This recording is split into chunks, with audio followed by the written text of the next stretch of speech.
नमस्कार, मैं हूं पवन त्यागी। केजरीवाल जी को बहुत बड़ा झटका दिल्ली के एलजी ने दिया है और ये एलजी साहब ने एक आदेश दिया है बीजेपी के एक नेता की शिकायत पर। असल में भारतीय जनता पार्टी के एक सांसद ने दिल्ली के एलजी को एक कंप्लेंट की थी कि अरविंद केजरीवाल जी ने एक संगठन बनाया है और वो संगठन है डायलॉग एंड डेवलपमेंट कमीशन। और इस कमीशन में जो आपको बता दें कि चेयरमैन हैं वो खुद अरविंद केजरीवाल जी हैं और इसी केजरीवाल जी ने वाइस चेयरमैन के रूप में 2018 में इसमें जोड़ा था जैस्मिन शाह को। और जैस्मिन शाह को इसमें जोड़कर उन्होंने जो जिम्मेदारी दी, इनको एक जिम्मेदारी ये दी कि ये जो दिल्ली सरकार है उसके लिए प्लानिंग करेंगे कि सरकार को कुछ योजनाओं को इंप्लीमेंट करना है, कैसे करना है, और इस सब का काम इनको दिया गया। और ये व्यक्ति आपको बता दें जो जैस्मिन शाह है 2014 में आम आदमी पार्टी से जुड़े थे और इनको ये 18 में जिम्मेदारी दे दी गई और इनको जो डीडीसीडी है इसका वाइस चेयरमैन बना दिया गया और इनको मंत्री का दर्जा प्राप्त है। यानी एक मंत्री को दिल्ली के जो सुविधाएं मिलती हैं, बंगला या बंगले का किराया, गाड़ी, नौकर चाकर, एक बढ़िया सा ऑफिस और कुछ फंड, ये टोटल इनको प्रोवाइड कराते थे। और इनका काम है कि ये दिल्ली सरकार की योजनाओं को बनाएं, उस पर क्रियान्वित करें। और बड़ा काम इनको ये है कि जो उद्योगपति हैं देश और देश के बाहर, उनसे सरकार की तालमेल, यानी अगर किसी को विदेश से बिजनेस यहाँ शिफ्ट करना है, किसी कंपनी वाले को यहाँ कंपनी खोलनी है दिल्ली के अंदर, तो वो सरकार और कंपनी के ओनर के बीच तालमेल का काम करेंगे। अब इन पर आरोप ये है भारतीय जनता पार्टी का कि ये मंत्री हैं, मंत्री का दर्जा है और इनको टैक्स पेयर के पैसे से सुविधा मिल रही है। लेकिन ये आम आदमी पार्टी के प्रवक्ता के तौर पर कई बार टीवी डिबेट और कई बार न्यूज़पेपर की प्रेस कॉन्फ्रेंस में बैठे हैं। इसके सबूत हैं और वो सबूतों के साथ भारतीय जनता पार्टी ने दिल्ली के एलजी को कंप्लेंट दी कि साहब ये देखिए अखबारों की क्लिप है जिसमें ये प्रेस कॉन्फ्रेंस में इन्होंने बयान दिया और इनका नाम छपा है। इसी तरह बहुत सारी वीडियो क्लिप हैं जहां ये पैनलिस्ट के तौर पर टीवी डिबेट में बैठे हुए हैं और इन बाकायदा जब टीवी एंकर पूछता है तो वो बता रहा है कि ये आम आदमी पार्टी के प्रवक्ता हैं। अब उस पर आरोप यह है कि यदि आप पार्टी का कोई कार्यकर्ता, पार्टी की पोस्ट यदि आप लेते हैं तो आप टैक्स पेयर के पैसे से जो विभाग चल रहे हैं या नौकरी जो है राजनीति में आप पार्ट प्ले नहीं कर सकते। और इसीलिए पद का दुरुपयोग इस करने के आरोप में दिल्ली के जो एलजी हैं वीके सक्सेना, उन्होंने सख्त आदेश देते हुए इनकी सारी सुविधाएं, इनका जो वाइस चेयरमैन का शाह का जो काम है उसको बंद कर दिया और इनके दफ्तर पर सील लगा दी और ये कह दिया कि हम अरविंद केजरीवाल जी क्योंकि चेयरमैन है, उनको लिखा एलजी ने कि आप इनको निकालिए क्योंकि इनके ऊपर यह आरोप है। अब जब तक अनुमति आती उसके पहले ही एलजी ने ये आदेश दे दिए। आपको ये भी बता दूं मैं कि अरविंद केजरीवाल जी ने दिल्ली के एलजी को ये चुनौती दी थी कि एलजी के ये हाथ में नहीं है, मैं जो ये डीडीसीडी है मैं इसका चेयरमैन हूं और ये मेरा अधिकार क्षेत्र है कि मैं अपने वाइस चेयरमैन को सस्पेंड करूं या ना करूं या क्या काम दूं, इसमें एलजी का हस्तक्षेप नहीं चलेगा। लेकिन वो बार बार भूल जाते हैं शायद कि सुप्रीम कोर्ट ने उनको ये बताया है कि दिल्ली के मालिक आप नहीं हैं, दिल्ली का जो संवैधानिक जो फैसले हैं उसका निर्णय करने का आखिरी और अंतिम निर्णय एलजी का होता है क्योंकि ये पूर्ण राज्य नहीं है। उसी जो कानून है उसका सहारा लेते हुए दिल्ली के एलजी ने ये आदेश दे दिया और इनका दफ्तर जो है सील कर दिया गया है। ये पद का दुरुपयोग के साथ साथ ये माना गया कि ये आम आदमी पार्टी के लिए थिंक टैंक का काम कर रहे थे। काफ़ी पढ़े लिखे ये जैस्मिन शाह हैं और बाकायदा इनका एक अपना प्राइवेट कंपनी में अच्छे पद पर काम करने का अनुभव है। शायद केजरीवाल जी इसी तरह से चाह रहे थे कि इनका जो लाभ है वो दिल्ली की आम आदमी पार्टी को मिल सके, तालमेल ये कंपनियों के बीच बिठा सकें, वो चीज़ें अलग हैं। लेकिन आपको बता दें कि इस सब में जो शिकायत है वो एलजी साहब ने चेक की है और उसमें पाया कि वाकई में जो तथ्य और सबूत बीजेपी ने प्रस्तुत किए उसके कारण से ये पद का दुरुपयोग का केस बनता है। और इसलिए आपको बता दें कि ये ऑफिस में ताला लटका दिया गया है अब इसके बाद आप देखिए कि एक के बाद एक केजरीवाल जी जिन बातों को करते थे आज उनका खुलासा हो रहा है। वो कहते हैं साहब हम कट्टर ईमानदार पार्टी हैं।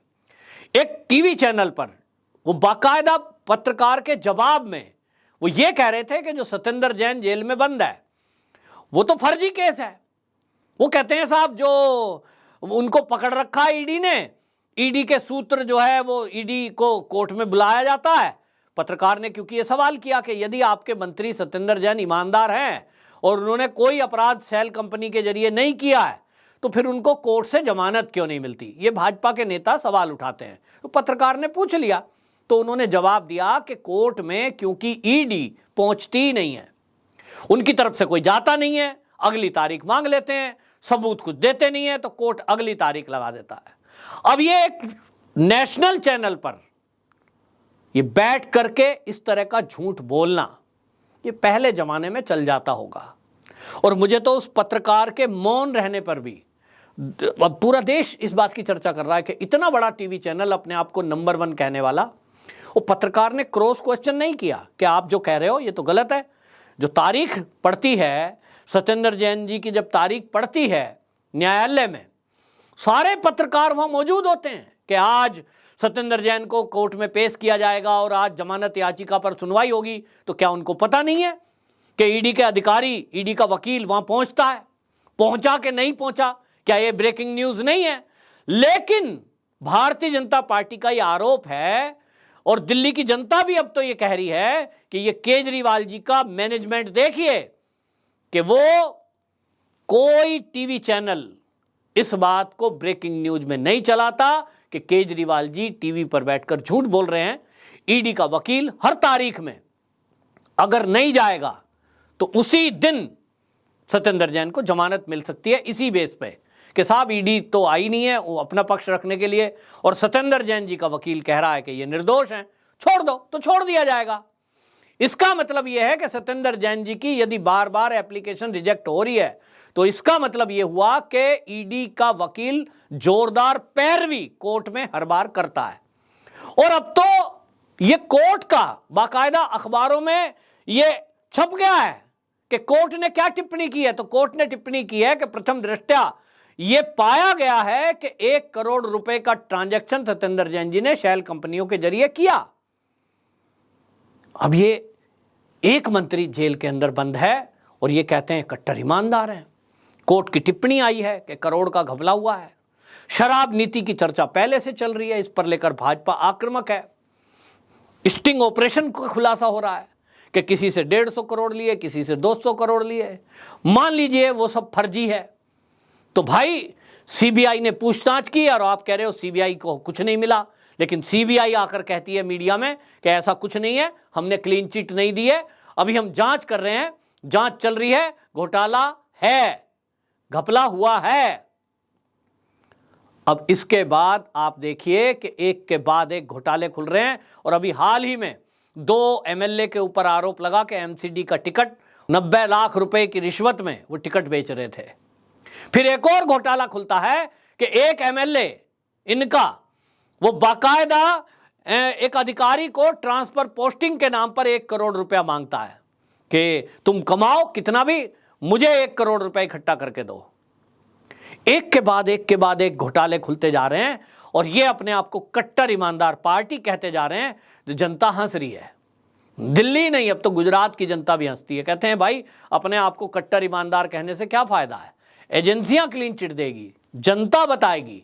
तो दिल्ली की जनता हो या गुजरात की जनता अब केजरीवाल जी को घेर रही है कि भाई आप तो ये कह रहे थे कि हम गाड़ी नहीं लेंगे तो गाड़ी ले ली, आप कह रहे थे हम राजनीति में नहीं आएंगे, बच्चों की कसम खाता हूं राजनीति में आ गए। आप कह रहे थे कि हम दिल्ली को कौन सा देश बना देंगे, वो देश नहीं बना। आपने कहा फ्री वाईफाई हो जाएगा, जो जो वादे किए आपने पूरे नहीं किए। एक के बाद एक झूठ का खुलासा हो रहा है और अब ये पता लग रहा है कि जो लाभ के पदों पर इनके लोग बैठे हैं, जो मंत्री का दर्जा प्राप्त हैं, वो इन्होंने अपनी पार्टी के हित के लिए उनको अपनी पार्टी की भी जिम्मेदारी दी हुई है, जो कि गलत है। ऐसा अब कानून के जानकार कह रहे हैं, हालांकि इसमें अभी आगे की जांच होना बाकी है और यदि ऐसा पाया गया तो समझिए इसमें सजा तो मेरे ख्याल में नहीं होगी, लेकिन हाँ इतना जरूर है कि वाइस चेयरमैन पद से ये व्यक्ति हटाए गए और अब कोई दूसरा ही व्यक्ति इस पद पर नियुक्त होगा। बहरहाल केजरीवाल जी के लिए एक बड़ा झटका है, क्योंकि जो व्यक्ति उनका थिंक टैंक था वो अब उस पद पर नहीं है।